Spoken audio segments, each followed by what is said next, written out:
Hello and welcome to the West Asia Post. This is our weekly show where we bring you all things big and newest from one of the world's most volatile regions.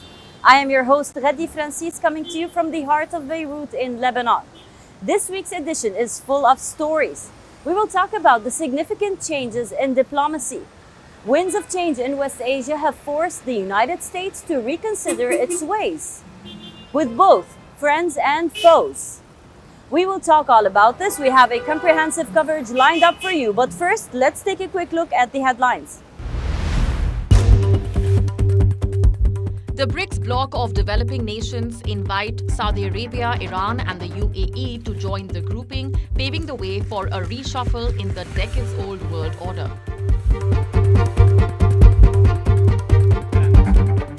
Israeli far-right minister Ben-Gvir sparks controversy after saying that his wife and kids have a right to travel around the West Bank, stating that their freedom of movement supersedes the Palestinian and Arab rights.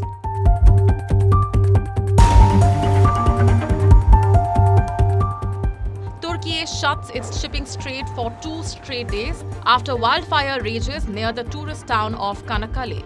Officials say they have so far been successful in containing the blaze.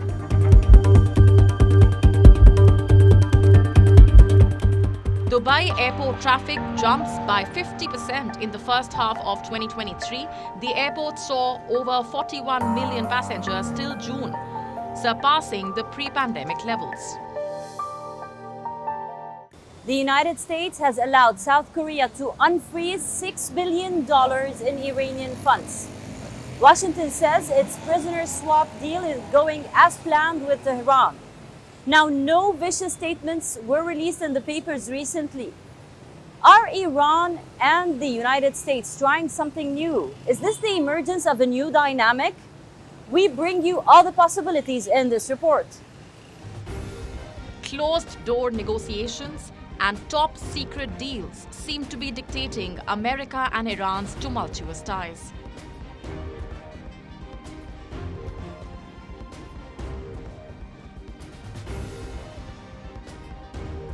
This month, the US gave its green light to South Korea to release nearly $6 billion in frozen Iranian funds.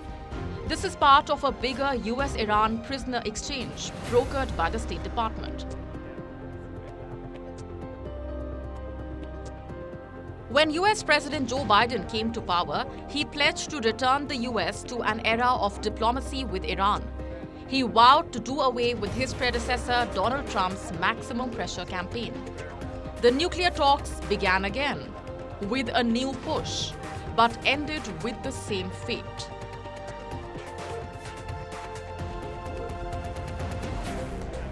Washington and Tehran instead worked quietly to reach understanding on several matters. This week, American National Security Advisor Jake Sullivan said that the prisoner deal is on track. This announcement came a few days after Iran had said that it would take at least 2 months before the swap is final. Based on the information up to this stage, based on the progress of the agreements, the progress is going well, and we hope that this agreement will be fully implemented within the set time limit. And we hope the necessary basis for building the trust for the progress in other fields will be considered as well. Iran has also moved the 5 American detainees from prison to house arrest. The step was hailed by the US Secretary of State. The deal comes at a time when tensions are high between the two sides. The US has bolstered its military presence in the Gulf after accusing Iran of intercepting international ships in strategic waters.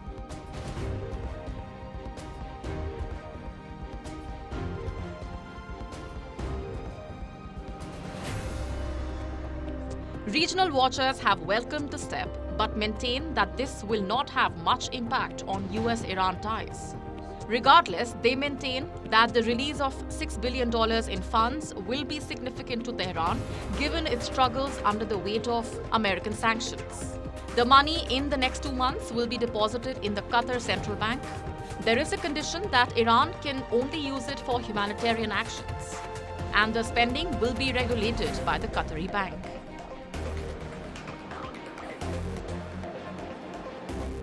While the move has been welcomed by many, lawmakers in the US have their reservations. Republicans called it a ransom payment to the Iranians. The most prominent critic is former Vice President and now a Republican hopeful, Mike Pence. Bureau Report, WION The World is One. The Turkish foreign minister was recently in Iraq. He was setting grounds for the rumored later visit of Erdogan to the nation. Now, the foreign minister sat with his Iraqi counterpart and both parties discussed pressing matters, from the pressing climate change matters to the shared water management and the PKK angle. Take a look. The Turkish foreign minister was in Baghdad this month. The trip aimed at setting the ground before President Recep Tayyip Erdogan's visit planned in the near future. This was Hakan Fidan's first visit to Iraq since taking office.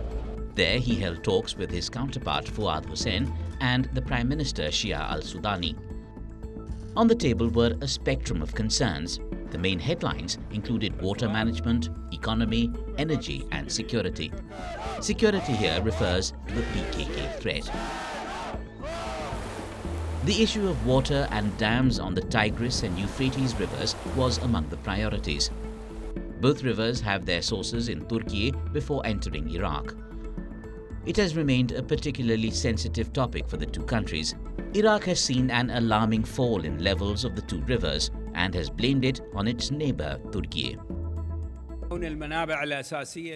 Because the main sources of the Tigris and Euphrates are located in Turkey, so dealing with the water issue, especially with regard to obtaining a fair share of water, was a point of discussion. And I thank the esteemed minister for putting forward the idea of forming a permanent and continuous committee in that regard.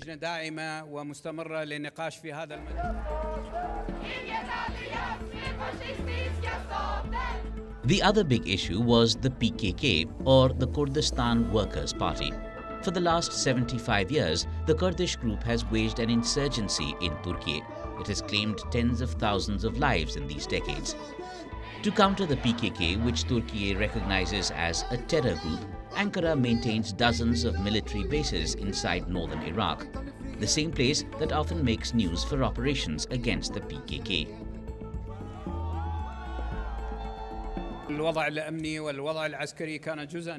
The security and military situations were part of our important discussions. We are committed to the Iraqi constitution and its implementation, as no party or any organization will be allowed to use Iraqi lands to attack its neighbors.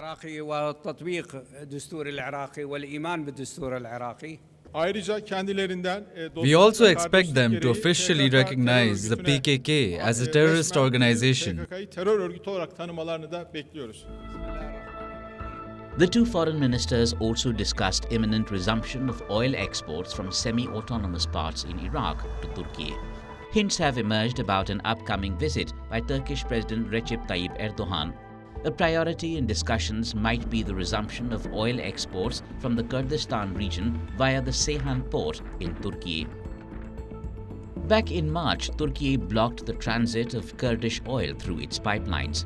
This came after a ruling from the International Chamber of Commerce granted Baghdad the right to oversee all Iraqi oil exports. 2 months later, in May, Baghdad said it was awaiting a final agreement with Ankara before it could resume oil exports. But financial questions remain unresolved. Bureau Report, WION World is One. Now to Yemen, one of the most beautiful and most troubled nations in West Asia. Now, the old town in Yemen is more than 2,500 years old. It was once a sprawling oasis of tourism. But in these days, this old city and the sandstone buildings are standing somehow withering with time due to war and neglect. We tell you more.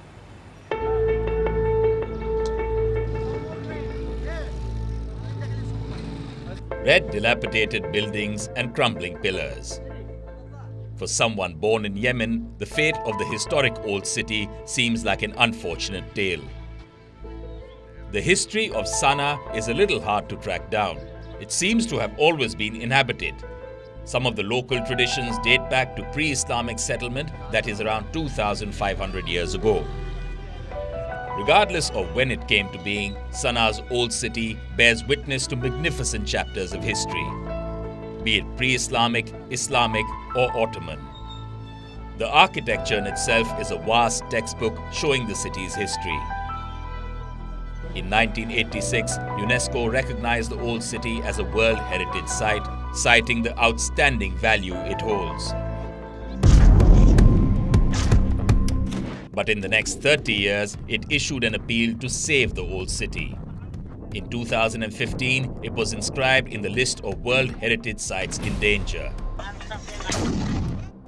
In the last decade, a dangerous mix of conflict, neglect, and natural calamities have ravaged the city. The once sprawling tourism hub now stands barren. In the past, tourists used to be like the same number of people, the same number of the Yemeni people. They come every day to visit from different nationalities, from Italy, from Germany, from all around the world. But nowadays, maybe because of the security and the war and the problems, they don't feel safe to come, though it is safe.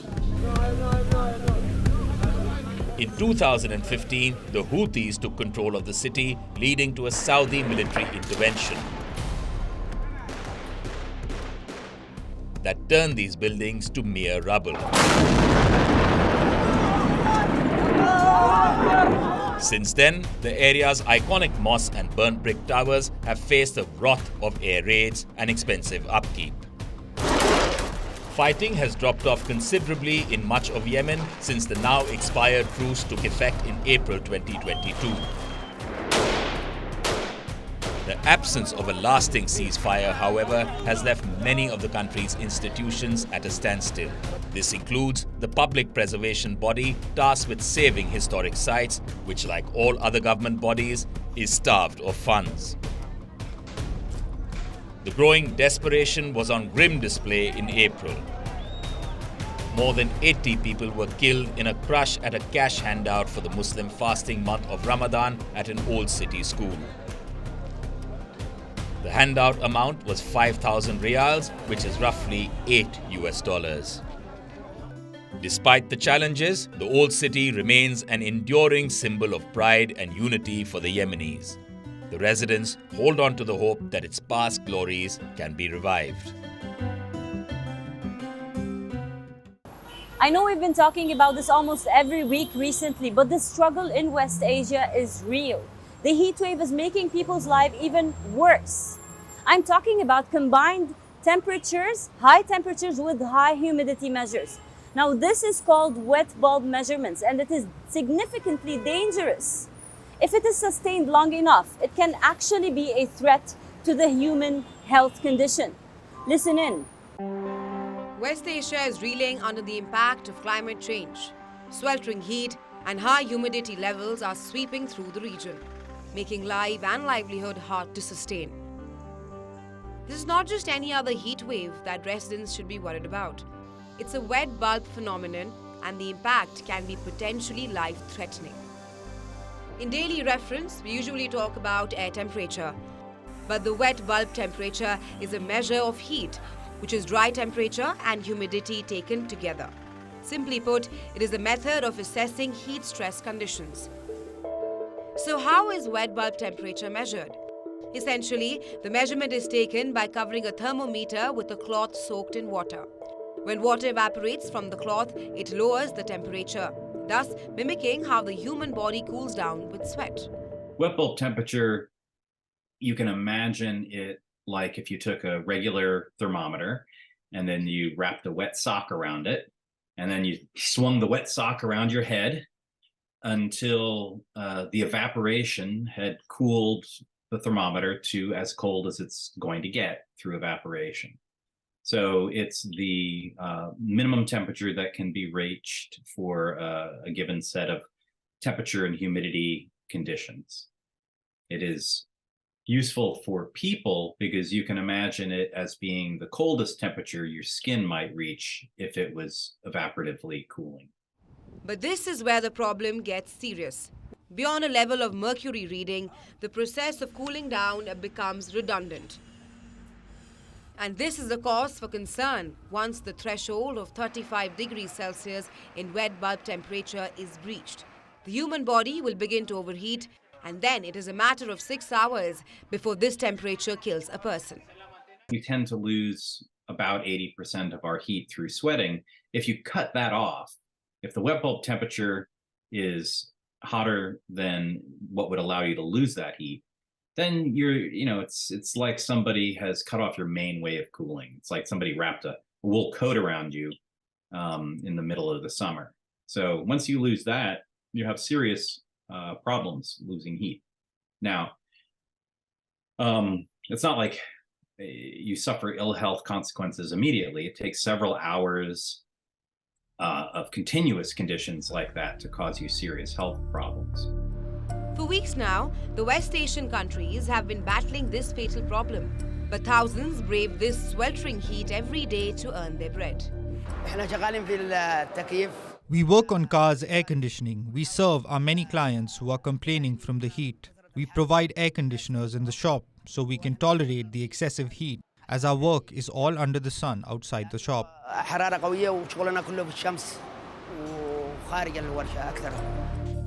Akram Shoga is not the only one struggling to work under current weather conditions.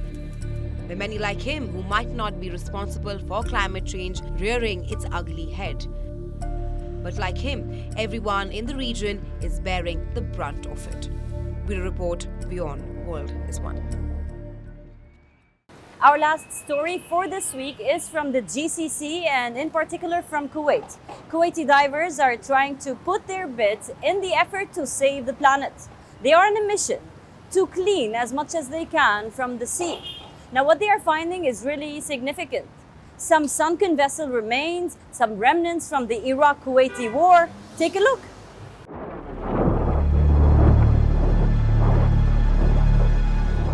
August 1990, Iraqi forces invaded Kuwait, its oil-rich neighbor. Kuwait's defense forces were overwhelmed.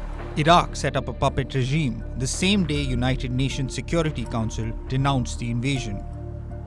Despite demands of withdrawal by the global bodies, Iraqis refused to budge. Sanctions after sanctions were imposed, but Iraq did not change its attitude. It kept on destroying the country, abusing the human rights. Iraq forbade foreign residents in Iraq and Kuwait to exit from the country. On November 29th, United Nations Security Council adopted Resolution 678. It allowed UN members to undertake all necessary means, including the use of force, if Iraq did not comply with the series of UN by January 15, 1991. Despite diplomatic efforts by US, Japan, and Arab countries, President Saddam Hussein did not budge. United States led the Operation Desert Storm, involving 31 partner nations in January 1991. On 24th February, a massive coalition ground offensive started, and in less than 4 days, Kuwait was liberated. But even after 3 decades, remnants of war still remain deep inside the oceans. One of the most alarming and dangerous remnants we have encountered is from war. We salvaged cannons from the islands of Kubar, Karu, and al-Maradim. These war cannons, due to tidal movements, sank to the seabed and onto the coral reefs. We also salvaged a large number of artillery shells. Naturally, we coordinate with the relevant authorities when dealing with these. The war left behind a trail of destruction. According to the UN Compensation Commission, 700 oil wells were set on fire and at least 80 ships were sunk by Iraqis. Many ships were loaded with oil and ammunition, a quick recipe for catastrophic environmental consequences. We thought, why not begin salvaging the boats and ships that have sunk in Kuwaiti waters to mitigate the damage they caused? After the war, there were reconstruction efforts. These sunken vessels contain oil and fuel that harmed the marine environment. A group of divers are on a mission to clean Kuwait's seabed and preserve its marine environment. Over 172 boats and yachts have been recovered so far. They held approximately 40,000 gallons of fuel and oil. Sunken ships obstruct maritime traffic, along with posing a serious threat to marine life. The marine environment is deteriorating. Coral reefs in Kuwait are diminishing due to lack of awareness, the absence of strict environmental laws, or the lack of their enforcement.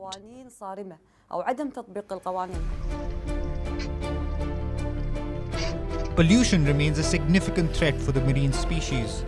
Coral reefs, which serve as a sanctuary for marine creatures, are bearing the brunt. Lack of awareness and absence of environmental laws has only compounded the problem in the region. Reconstruction efforts now hope to bring some change. That's all we have for you on this episode of the West Asia Post. I will see you next week with a brand new lineup, always bringing you the most recent updates, news, and ground reports from one of the most volatile regions in the world. Until then, stay safe. I am your host, Ghadi Francis, signing off from the middle of the hustle and bustle of Beirut, Lebanon. And keep on watching WION, World is One.